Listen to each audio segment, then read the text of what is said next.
We have quite a good number of Zambians who have got passion for the game. Yeah. We have talent in Zambia. I think the environment is quite conducive for a soccer team. My passion is to have a team of junior players, maybe up to the age of 18. Up to the age of 18 with two responsibilities. Help these players in their academics and also develop their talent. Of football, so that if they don't make it in football, they'll still be very productive citizens. They will be able to contribute something to national development. If they can't make it as professional football players, what you inculcate in them is the discipline. Is the discipline to know that you can actually be this if you can't be that. They will have a test of the two kind of lives at an early stage. And that is important. And that is the missing link which we have in Zambia. We have so many academies in Zambia, soccer academies, but where are we leaving the educational component? Because it's very important for someone's mental development. Sometimes some of the players can be very good, but for them to realize who they are and understand themselves, it takes a lot of time compared probably to someone who has been in this background of school and they are also pursuing their passion, which is soccer in this respect. So really, for me, it's one experience I had. I was playing football and also... Now you're a medical doctor. Yes, and also, which any other person can do. But it's a question of priorities and discipline, how you divide your time, and generally how you approach all things in life. It changes, and you set your priorities very, very right. Indeed. So now you've talked about you having played in Mufulira Wanderers. You played with a number of players, Effort Chabala, who else? Ashos Melu. Now, those were your close friends. Where were you when you heard the news that the plane had crashed in Gabon? As I mentioned earlier, I was in Unza, my first year at Unza, and that news, when it filtered through, I was actually broken. I was shattered. I think I went to my room. I slept from 12. In the midst of sleeping, I was crying because I didn't know what to do next. Like, for instance, Winter Mumba, when I first got a call-up for the national team, he was my roommate. We used to share the same room, and he died in that crash. So Effort Chavala was like my big brother. We shared a lot of things in common. So it just left me devastated, that crash.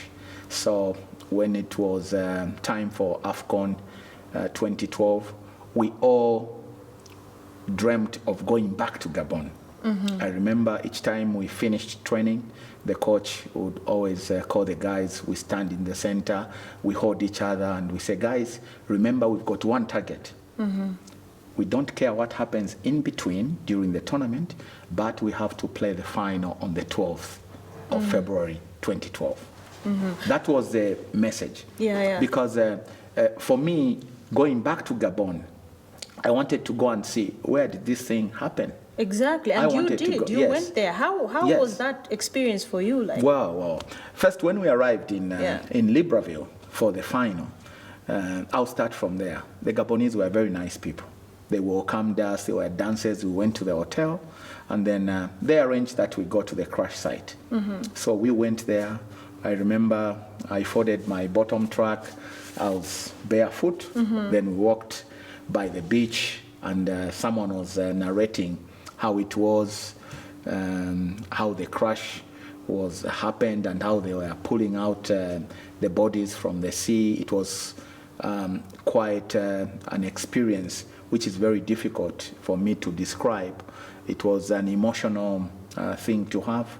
Kalusha was almost in tears because he also had his own history with the guys who perished in that crash. I also, as an individual, had my own history with the players who perished there. Most of the players who were there in 2012, some of them were very young, some were not born when that thing happened. But it so much touched everyone that we really wanted to do something special in that place. And that special thing which we wanted was to win a cup from the country which brought us so much tears in this nation. And we took flowers, and normally we push the flowers in the water, we put the flowers in the water, and then instead of the flowers coming this side, the water changed direction. It started flowing the other direction. I was observing all that, you know. Maybe it was the weather pattern that time, but it was quite an experience. And we were there. We took pictures by the beach. I had chance to just walk about 20 meters, going inside the water and coming back. So I took the water from there, washed my face. So it was quite an emotional thing to have. And we had quite a good number of media houses coming from all over the world, because it was a very unique AFCON final we're going to have, because this is a team which years back lost the whole entire team, the players, the technical staff, and the crew of that plane. And then this is a team again which is back again to play a final in that particular country. So it was a very, very unique experience. I think it can only be described as extraordinary, because those things, they rarely happen. You can go 100 years, you never have such an experience. Zambia would win an AFCON in future, but I tell you, it won't be as special as Gabon 2012. That one was special because of what it meant to an ordinary Zambian here back home. Yeah. And what made it so special is after we won the semi-final against Ghana, the head of state that time, His Excellency the late Michael Sata, called the team, and we were on the bus, and then it was on loud, and he was so happy about the team. He was talking to Chris, and I was just encouraging him and telling the team that you guys go all the way. The Zambian people are behind you. And then during the final, he sent His Excellency Mr. Rupia Banda, he came, Kenneth Kaunda came. I mean, it was such a unique Emotional cup final we had, you know, and it will forever be special in the history of this country. And that's why, as a nation, we really have to treasure that. It's one part of history we should not throw away. It's one part of history which we have to be proud of as Zambians. Wow. You know, so it was so special. Yeah, I mean, you're almost getting me teary. Because because, you know, when penalties were being kicked on that particular night, I was folding my hands like this. Renford Calabar missed the penalty which was supposed to give us the cup. And then I said, what is going to happen? But I had so much belief that this cup, we are taking it back to Lusaka, come what may. When Stopila stood up and scored the winner, I was heading the other direction, the players were heading the other direction. There was so much confusion. Then I realized that, where am I running to? But I still continued running until I caught up with them, you know. So it was so special to win a trophy against all odds and be crowned champions in a country which had so much, it still has so much history about Zambia, because we lost the whole gallant team there.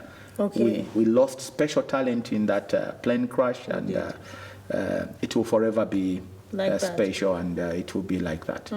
So by that act you took of going to the offshores of Gabon, have you found closure? Because some of those were very close to you and very dear. For me, after that incident, I had so much peace in me. So much peace. And after we won the trophy, I said probably this was God's design, especially for me. I still had a lot of issues lingering around my head, that what is this? But after we won the trophy, I said, I think it's a closed chapter. Let's celebrate as a country. Let's embrace each other. We've done what could not be done in the previous years, even when we had some of the exceptional talents around. But this time around, we managed to get around it because of being together, having one common purpose as a team. And we went all the way, and did what people really never thought we were going to achieve in that year. Yeah. The players were just telling me that they had this belief that they were playing with a 12th man on the pitch. Every time they were on the pitch playing, at the back of their minds, they knew that the 12th man was with them. Was that your belief? No, the motivation which was there was that, guys, we had a team which died here. Yeah. We don't just have to play for ourselves. We also have to play for the guys who died in this land, for the common cause and for the one common goal of football. So that was the motivation which was there. So you would think that maybe you've got another extra person actually playing with you, but it was just the motivation of knowing very well that something bad happened to us in this country. Yeah. And every time mentally, when you go in there, you always want to double your efforts and do very, very well.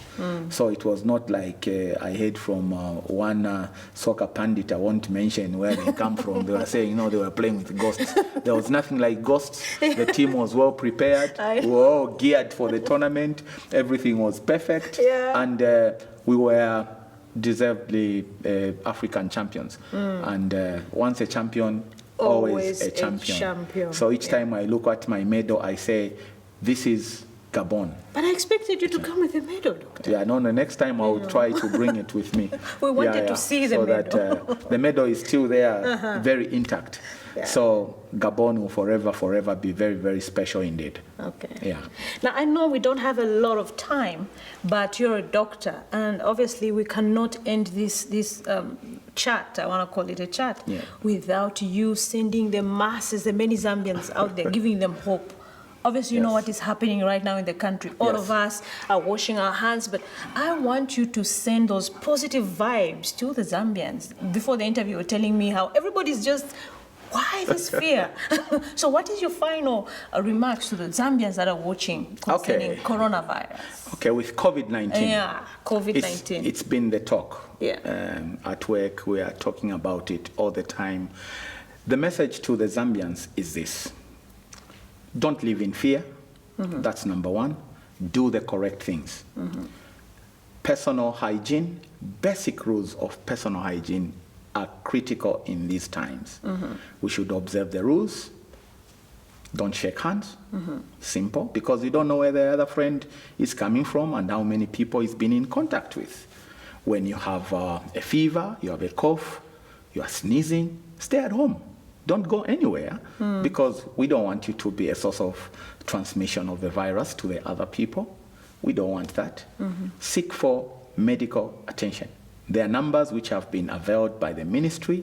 Kindly have those numbers, call the numbers so that you get the necessary medical advice which you need. The issue of washing hands should not be underplayed. It's very, very critical. Wash hands as frequently as possible. That is very, very important. If you are able to afford a hand sanitizer, move with one, which you can use time and again, so that your hands are corona-free. The other thing, if you want to put on a mask, wear a mask, but mainly a mask is beneficial for someone who is coughing, because we don't want the person who is coughing to transmit the droplets to the other individual. Okay? So necessarily in this aspect, we don't need masks to be worn by everyone. I'm sure by now people are recycling the masks, and the masks themselves might become a source of infection, not only for the corona. Mind you, we've also got the other ordinary flus which go around. So it is important that we stick to the basic rules of hygiene and then avoid overcrowded places. Ensure that you maintain the 1 meter. You can even extend it to 1.5 if you so wish. Yeah, is this good enough? Yeah, this is good enough, Mwangala, so that you are safe. Because this problem is a bigger problem than other people are looking at it. So it's very important that everyone takes care of themselves, and let's look after those kids we are keeping in our homes, teach them the correct things. It is very, very vital that now that they're on school break, let's ensure that they get the correct message and they are safe from the virus. Dr. Kabungo, thank you very much. I mean, we won the Africa Cup in 2012, and you were part of that. You were a team member of the team that brought the cup home. We wish to see more of you. Get more involved with the teams that are coming up, because you have a lot of experience, a lot of knowledge that you could impact on them. So for you, we say thank you very much, and I hope it's not the last time we are seeing your name in the footballing world. No, not quite. I wish I could do a high five, but I'm still there. I'm still there. Thank you so much. Okay, merci beaucoup. Thank you. So And there you bon have chance. it. There you have it. This has been Mwangala Chakalashi Santos. Join me for yet another exciting episode only on Ignite with Mwangala.